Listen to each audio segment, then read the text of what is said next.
好多個花唔食得，即係佢咁整咁多，有啲應該過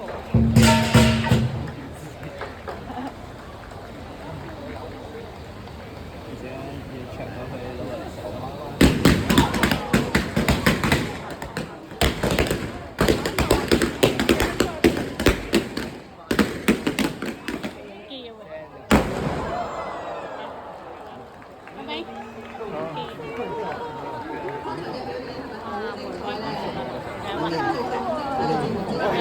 我哋嘅重頭節目啦，就係搶包山嘅決賽。我哋而家即刻咧就將個時間咧就交俾中國香港花車及批燈協會嘅司，蕭慧同埋阿叔，為我哋介紹下咧今晚嘅決賽參